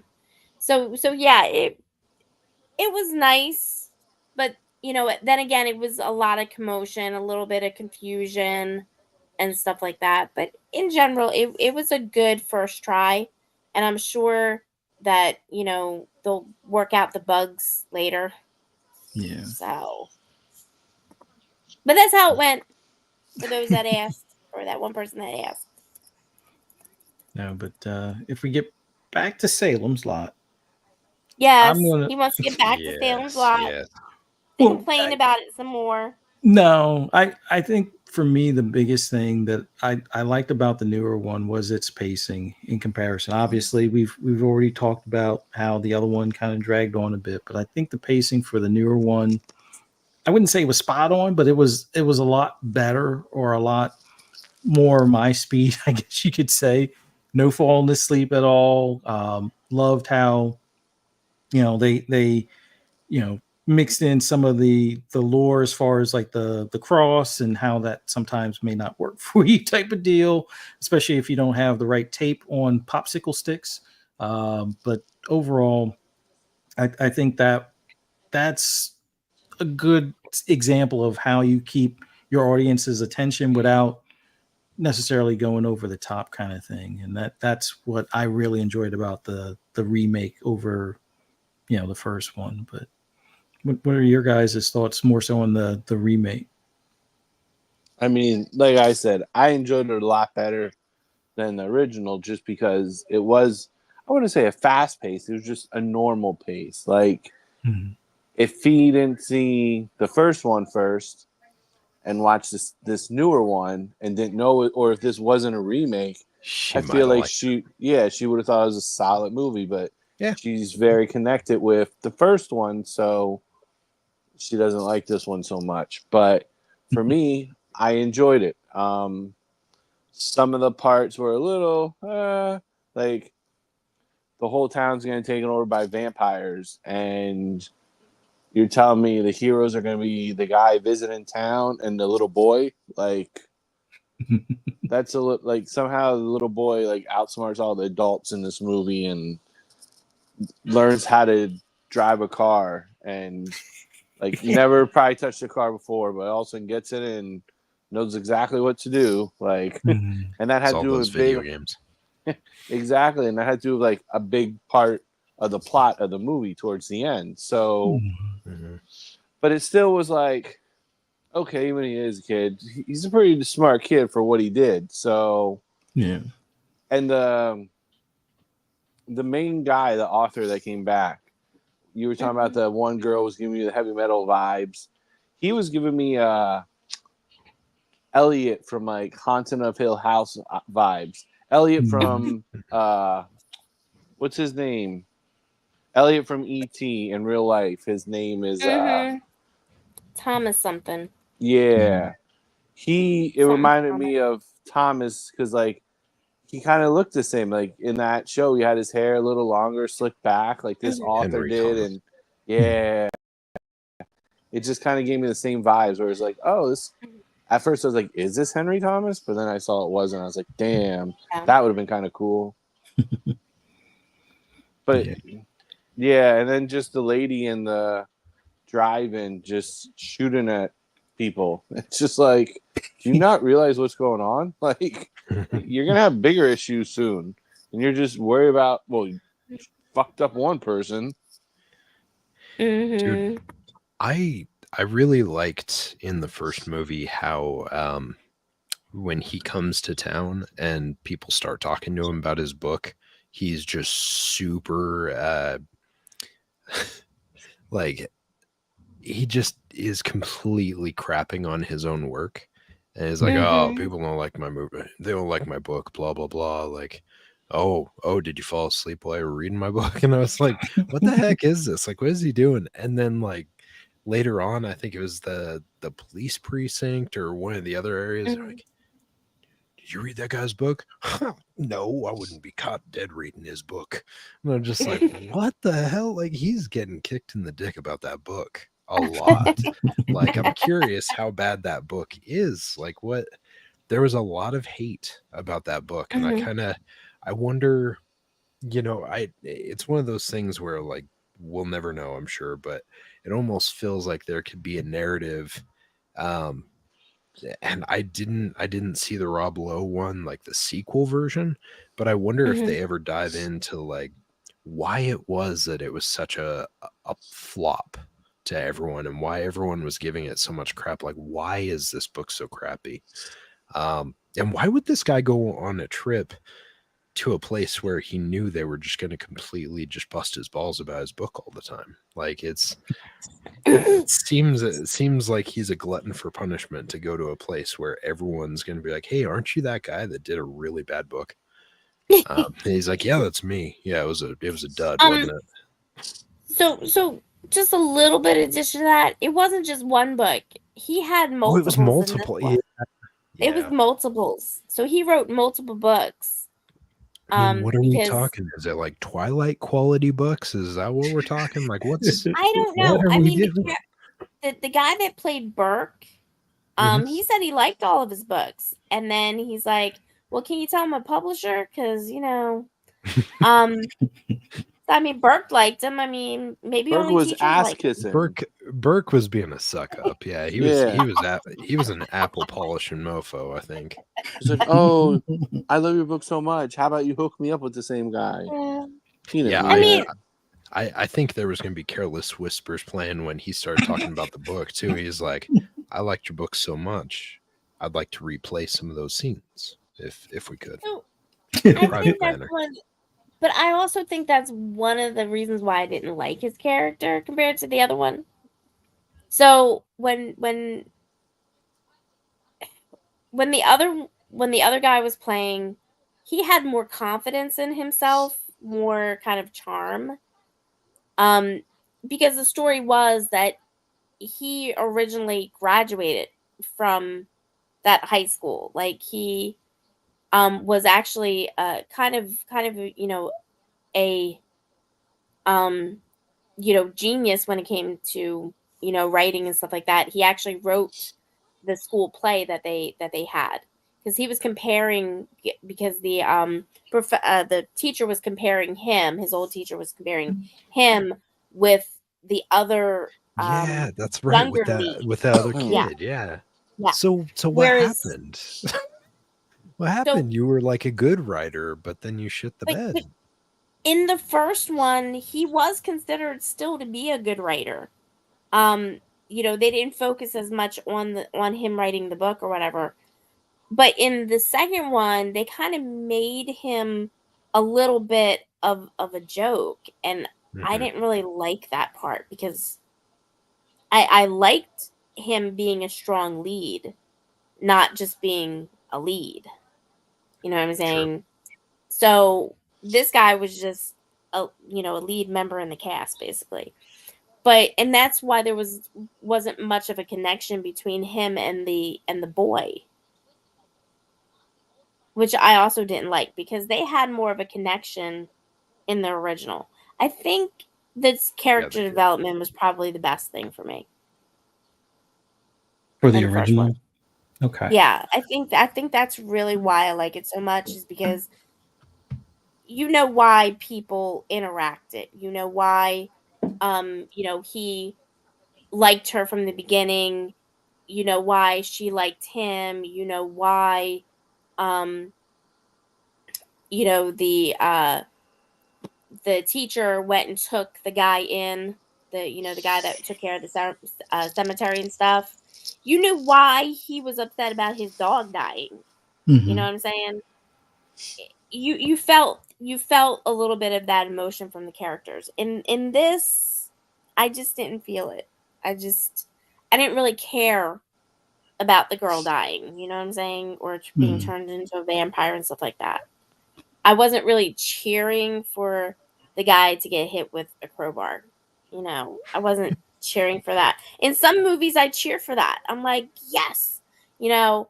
But in this one, I just didn't feel it. Mm-hmm. So, probably one of the reasons why, like I said before, Charmed was the show to watch for me. I love Charm. I have every, DVD. I've watched it more than once, the whole entire series and stuff. Not as much as The Good Place, but I tried to watch the new version of Charmed, and I couldn't get through it. My head was just spinning. It was just, I mean, there were some good moments in it, especially when they talk about why Medusa was Medusa, Mm-hmm. and, the real anthology behind that myth and stuff. But other than that, it was just, what just happened? Like, you left the room for like a second to just go get something to drink, and you missed like uh what would have been like 20 minutes of dialogue. You missed in like that 30 seconds. And I just felt like this was that type of movie. Makes sense. Yeah. For So me, while I y'all probably think it's an 8, Oh wait, yeah. So what would you give the original one on a scale of 1 to well, 10? honestly, what I would give it, I mean, I'm not saying that it was the best in the world, but I would honestly give it an 8, an Okay, 8.5. 8.5. And then what would you give the new one that we watched? Honestly, the only thing I liked, there was a couple things I liked about it, and if I saw them on like YouTube as just a short, I would have been satisfied. I'm really looking at this as a 3. Did not like hmm. it at all. Holy Wow. shit. Wow. What? What? Don't like a movie? Is that what you're trying to say? I'm No, I'm sorry. that's wild. I'm trying to figure you out. Like the movies that you should be like, yo, these were shit. You're like, these are solid. And then the ones where you're like, that were like, hey, these were good movies. We appreciate it. You're like, lame, 2.1. And it's like, wait, I mustn't have Yeah. watched the right movie then because this is weird. Yeah, it's No, bizarre you watched the world. right movie. I am unique. Oh, Yeah, your sliding Yes. scale definitely is different. Yeah, I give the newer one an 8. and the older one it's like a 6'5" range. Like I'm being nice with the 6'5" only because it just wouldn't hold my attention the 3 hours all the way through. So Yeah. Mhm. I don't always align up with IMDb scores, but it usually at least kind of gives me an idea of what I'm getting into. I think they put this around a 6.5, and for the original, I could see that. I would agree with that for sure. I would say the new one, again, like we've already doggy piled on why we think it was good and why Fee thought it was a 3. But I Want me to could go see that one lower? landing in 7 territory. You're going to drop it lower to punish me now, aren't you? That's no, No, I could see the new one landing in like mid 6 to 7 territory. I don't feel like it's like way better than the first, but there were quality of life enhancements just by the pacing and stuff that I appreciated. yeah. Mhm. No, I just I don't know. I really think the new one made some improvements, but I think they probably looked at the timeline and said, yeah, we need to condense some things and just kind of nail it home as solid as we can, just so that way we can hopefully not have another 3 hour type of series or something along those lines type of deal. But yeah. so what did you give it? I appreciate that. You gave it scores? Oh, I give the new one an 8. It's a solid 8 for me. And then the old one is a 6.5. Well, that's only Ah, because you fell asleep on the old one. I you think don't got I time for stayed that. awake. I like I'm being nice by giving it a 6.5 only because like I know that there's parts that I missed that would align the midway point a little bit better, but I just like the changes that I saw with the newer one. It was like, all right, scene after scene after scene, the flow was a little bit better. Yeah, there were some, inconsistencies, but it seemed to work better as a cohesive story. The other one, it was like, ooh, let's play peekaboo through the window. I'm in my Jeep looking at your window, and you're looking out the window at my Jeep. Like, no, that was way too long. I'm telling you, Um, man, careless whispers. and I kind of like the creepiness of like the kid getting snatched in the newer one versus like, oh, his brother kind of ducks under a bush and disappears while a storm out of nowhere blows the other kid back before he gets taken. It was like, I don't know. It there was just so many things that seemed like they drew out But a little bit too long. I don't know. but that's the scene that got it a 3. Was the creepy guy sneaking up behind the other kid with the harmonica? Yeah. Oh, Yeah, for goodness that's sake. the only reason I What? gave it a 3. Oh, for goodness sake. Oh, Like, you're not supposed to talk to strangers, and they did as good as they could. And they were like, you know what? Instead of walking down the road we're going to cut through the woods, which was probably not the brightest idea, but, you Yeah. know, It but worked at the time. yeah, it seemed like it was a good idea, but yeah, they probably should have ran home through the woods as opposed to just walking. Oh yeah, I'm gonna play my No. harmonica. Blah, blah, blah. And, who's this behind me? Ah! And he doesn't hear his brother, and then he passes out when he gets home. It's like, yeah. yeah, that's Where's your brother? I don't know. Yeah, I don't I know. think honestly, I think the biggest disappointment was the teeth on Barlow. In the old one or the new one? In the new one. So Okay, yeah. in Nosferatu,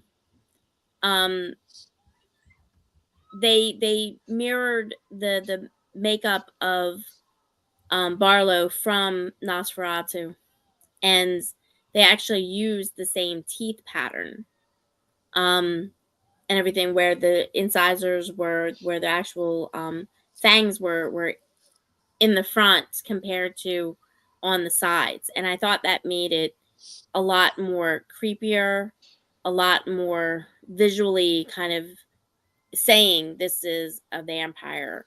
And that was lost in the new one. That was kind of like a little Easter egg that they had put in. And that was kind of disappointing not to see it. Maybe I should lower the score now. I mean, you can. It's totally up to you, but we're probably all going to disagree. I mean, you can't see I don't me know the rubbing details. it. You can't see me rubbing my temples right now because of the headache that is converging. But just picture it being there. Yeah. I would say for the new one, I would give it a 7. 6.5 to 7. It was a movie I'd watch over again. Pick up on some things. The original one, yikes. Because I saw the new one first, I'm going to have to give this one like a 4. It just didn't do it for me. It was just boring, drawn out, lame. Well, did anybody ever see The Return to Salem's Lot? No. Okay, No. so if you think that the original was slow and stuff like that, it wasn't that way for the second one.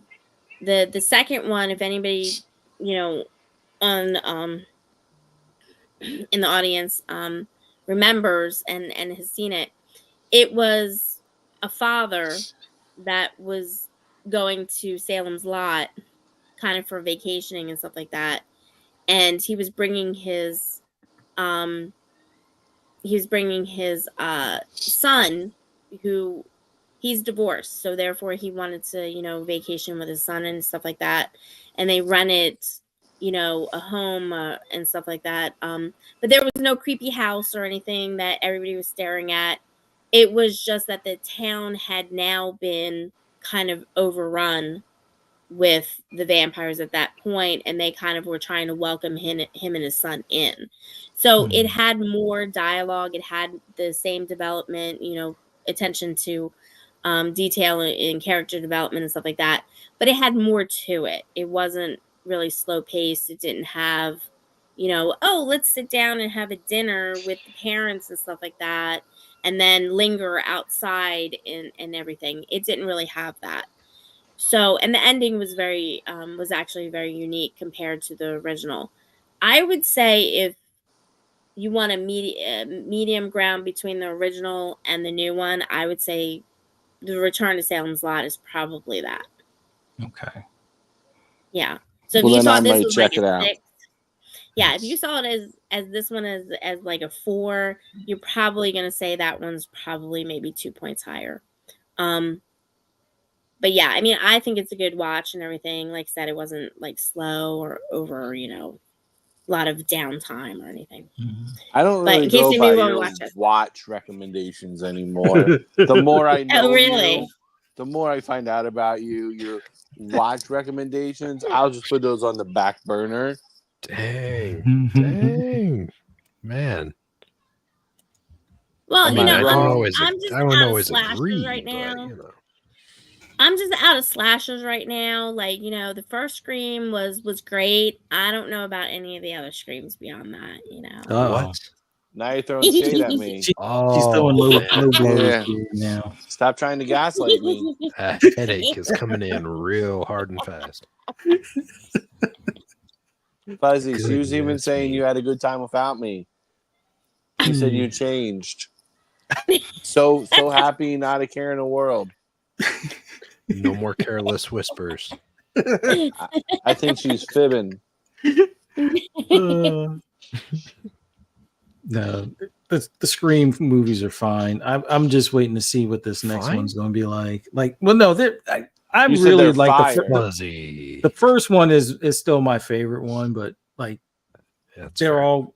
I would say they're all good. They're a lot better than a lot of other like series of. Well, I don't know. Because I do like some of the Friday the 13th, but it's like there's a some couple of them duds. that that definitely drop below the radar numbers, but Scream is one of the top tier ones. So is Friday the Spoiler. 13th. So is Nightmare on Elm Street. So those. I mean, Halloween has its own duds here and there too, right? Like yeah, we have Yeah. Halloween Same as 3, which Nightmare. should have never been named Halloween.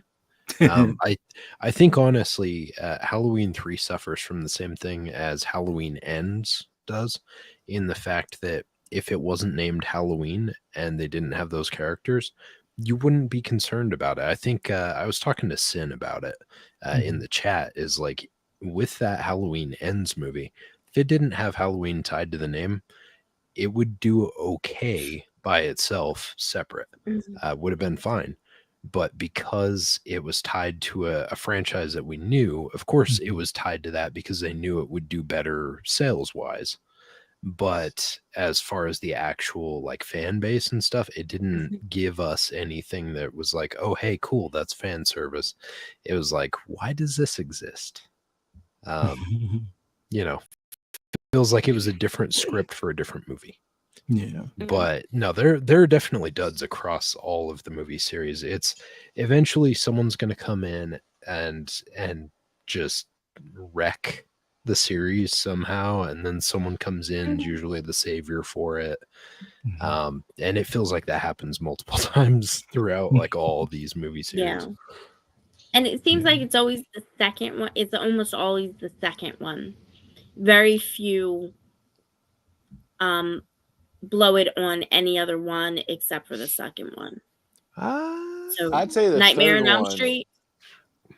Dude, Come Nightmare on, on Elm Nightmare Street on Elm number Street. 2 was horrible, but Yeah. Halloween 2 was good. Yeah. Well, yeah, but there's others. You're telling me Scream 2 was good. Scream 2 is better than Scream Yeah. 3. Like, I saw Scream No. 2 in theaters, and to see that No. theater scene at the beginning in a theater No. surrounded by a bunch of people with the masks on, that No. was on its own No. a cool experience, but that movie still holds up. I disagree. Okay. I Okay. disagree. Well, all right, Miss Seven. But I will say this. I will say this. Out of all three Hostels, I think number 2 was the best. Oh, see, I haven't watched those. I'm not a big torture porn fan. I don't think there's porn. I just were think there's mild. torture. Mild. They were mild. Guy gets his They're serious. Eli Mild. Roth movies, right? They're not mild. Yeah. I mean, His Green Inferno was mild. If you Dude, call a that guy man standing doesn't in the have bathroom mild. stall, getting his back of his ankle slit with a knife so he can't That's walk, mild. It's mild. Yeah. Jesus. That's mild. All right. I'm not The bar has pissing you changed. off The because bar you're has mild. changed. Yeah. Be like, I Memo mildly to hit. self: Do not visit Fuzzy and Ferocious. Yeah. It sounds speaking more of- like you want to rescue Fuzzy from me. Is that what you're trying to say? Maybe. Fuzzy, you're not on camera, but if there's any issue, if you're in duress, give us a signal of some sort. We could have a Blink safe twice. word. We could have Give a us a safe word thumbs if you up. want. Yeah, thumbs up. Oh my god. So Sin in the chat mentions that speaking of torture porn, Terrifier 3 just dropped in theaters today. Yes. Mr. Joanna Dark, or MJ Dark nowadays, he actually saw that and he was telling us that he really enjoyed it. He thought it was really good. So I'm interested in seeing everyone else's take on that one. He and I don't always align on movies and stuff, but I'm curious to see how this one's received. From what I can tell so far, it seems like it's pretty well received. So It sounds like it. I've seen on Facebook and Twitter people saying that it's good compared to the last one and stuff like that. So I'm not a big Terrifier fan, only because I don't really like. I understand it, but I don't see much of an actual storyline behind it. And yes, thank you.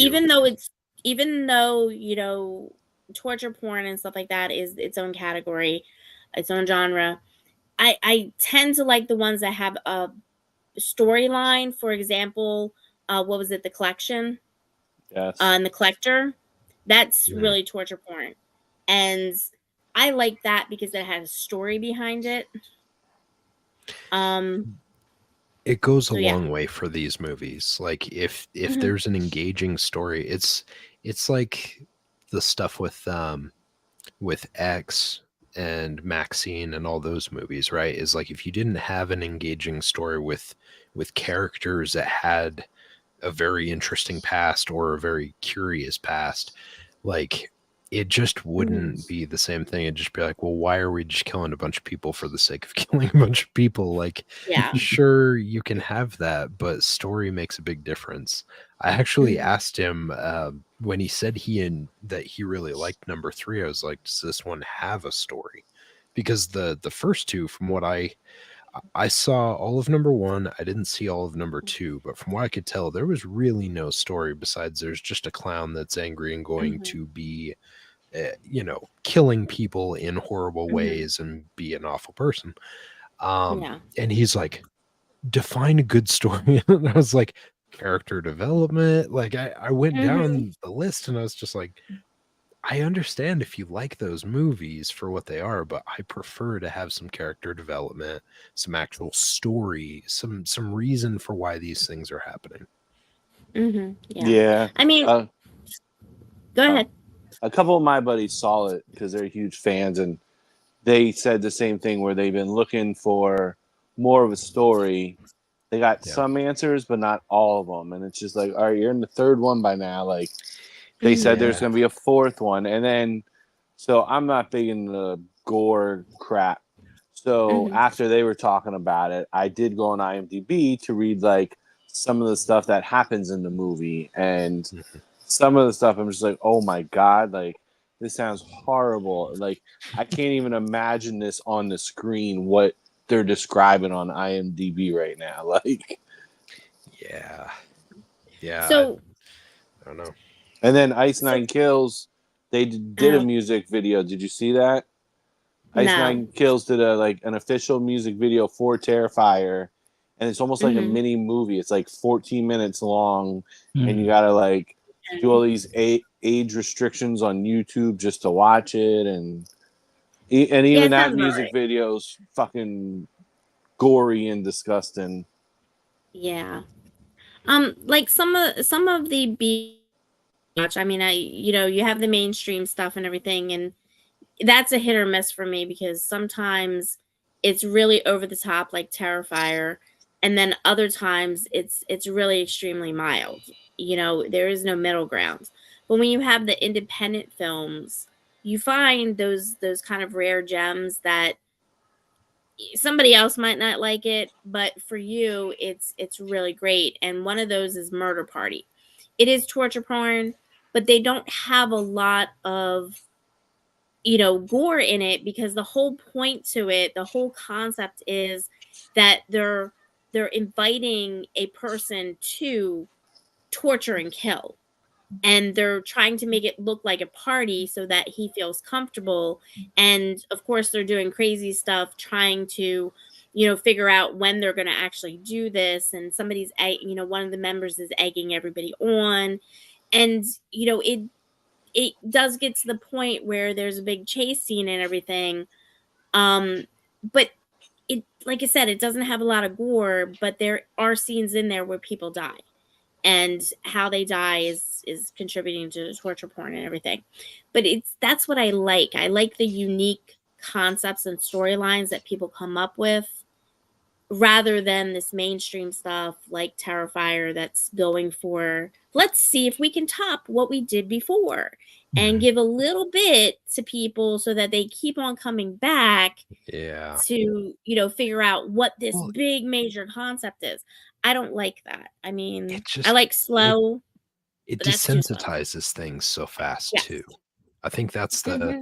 the crappy part about it, right? Is that you just, if that's all you're going for is just the shock factor, yes, you will have a following for that. And, people will watch it no matter what, anyways.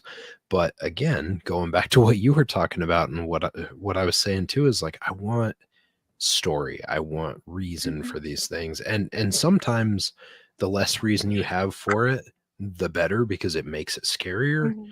But I don't feel like that's the case with Art the Clown. Like I'm Yeah. not amused or scared by it. I'm just like, okay, this seems like it's completely unnecessary, but sure. Mhm. Like Yeah. I don't feel engaged or interested or invested by Mhm. any means, because it's just Yeah. not a likable character or an interesting character. Mhm. Yeah. So we're gonna start wrapping up and everything. We're almost to 8 o'clock, and we don't want Fuzzy turning into a pumpkin, because you know what happens on No. Halloween when he turns into a pumpkin. So we have established that, I thought this was the greatest thing in the world, and everybody else disagreed with me on the original, and I thought the opposite for the other one. So yeah, Pretty much. I mean, I'm always the oddball out.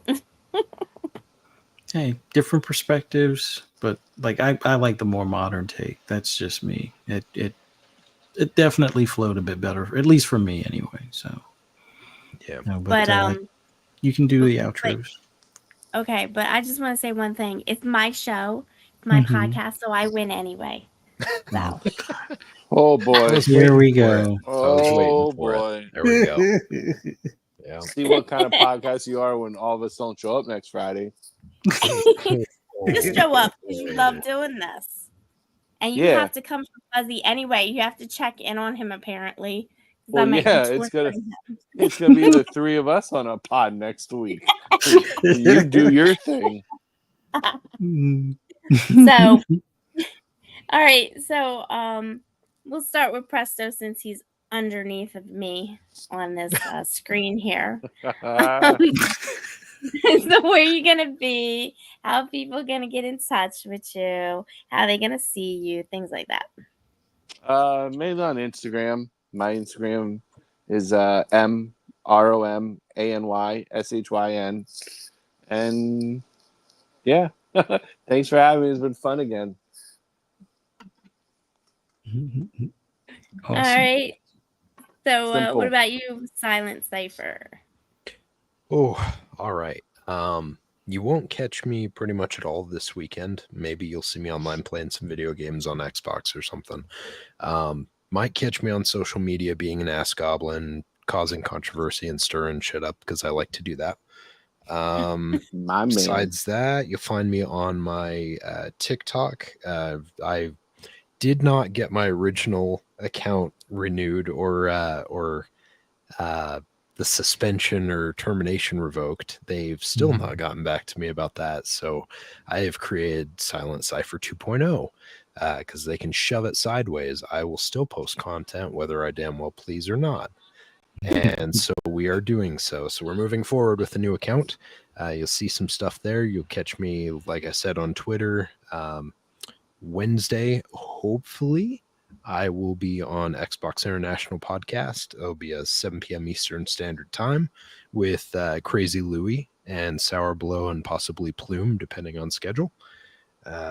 You'll catch me Friday morning on Double Barrel Gaming Podcast. It's Boom Show with Fuzzy, myself, and Korkenstein usually. And besides that, I think that's about all I've got at the moment. Yeah, I don't know. You'll catch me around. Just keep an eye on social media. You'll find me around. Thank you as always for having me. I know we don't always agree on films. We oftentimes don't agree on films, Fee, but I think that's the enjoyment about this, right? Is there's plenty of people here that are going to take either of our sides on it, or maybe be right down the middle and be like, well, I see both points. And it's a fun conversation one way or another, whether it's an amazing film or it's horrible. It's always funny to talk about, and it's always interesting to see each other's takes. Yep. Awesome. So, all right, and stop being a bad boy, Silent Cipher. I will not. I enjoy being a pain in the ass too much, and I can't do it at work all the time, so I've got to do it elsewhere, you know? That is true. Let him All right, spread so his what about wings. you? What was that? Let him spread Spread his my wings what? and be Oh, let him You're- spread his wings. and let him be who he Oh, my is. wings. Oh, God. I was very nervous as to what I was spreading. Thank you for the clarification. We're over the 10-minute mark. It's all good. This podcast is brought to you by Manscaped. Yeah, maybe we could get like free trial kits or something. Heck yeah. How many you up to, Fuzzy? How Yeah, many kits you got? I got 2 or 3, but that's from other podcasts. I've been fortunate enough on some of those. You got the nose trimmer, the beard trimmer, and the Taint trimmer. Exactly. The nutsack So- keeper. So when Great Manscaped products. comes to us, Yeah. Presto gets the first kit. Okay, Okay. we don't Hey, want to leave him out. You know what? I'm okay with that. I will take a hit for the team because you know what? I already have the Manscaped products and I already Oh, love the man. Manscaped products. nice. I do not have the Manscaped products. Doesn't mean Manscaping's not happening. I just do Well- not have the Manscaped ones.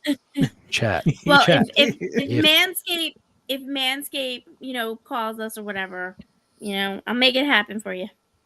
If you would like to have a manageable bushel, I would recommend you go to www.manscaped.com/ferocious fee as the promo code. No, Promo that code would is be amazing though. 8.3. 8.3 What she gives all of her movies. Oh, yeah. movie of the year. All right, Fuzzy. Your turn. All right. Yeah, this was an awesome conversation. I like Silent Cypher said, we don't always agree, but this was still a good one, even with the different perspectives on it. Had a good time with you guys. Thanks to everybody in the chat. Greatly appreciate you guys showing up. And for those that catch us on replay, thank you so much for taking the time to check us out. Hit that like button, subscribe if you haven't already. We greatly appreciate it. And for those that want to hear my rambles and rants on anything horror or gaming related, just follow me on the app, formerly known as Twitter at Fuzzy_Belvedere. You can also find me on a number of podcasts later on tonight, Xbox Ultimate, 9 p.m. Eastern on the Fun Speculations channel, Shop Podcast tomorrow, 10 p.m. Eastern on PTK Blam's channel. No Pixelated Echoes this Sunday. We'll be doing the Xbox Lunch Break special on 12 afternoon on Monday, and then FSP later that evening at 9 p.m. And then hope to see everybody back here next Friday, 6 p.m. Eastern Standard Time for another episode of Fright Night with Ferocious Fee. Fee, take us home. So, we're gonna go to Camp Crystal Lakes. We'll tell you how that is gonna what happened there and stuff, because some people haven't been. The tickets are a little expensive. Just be aware of that. Besides that, I think that's the only thing that we have. So if you want, you can always, watch my channel at Ferocious, of course, YouTube, Ferocious -Fee. And then I'm on X, Ferocious Fee 78. You can always email me at Ferocious Fee 78 at Gmail. But I thank you for showing up and engaging in the chat. I saw some funny remarks. We always love to comment and see those. But thank you, and see you later. I See you, everyone.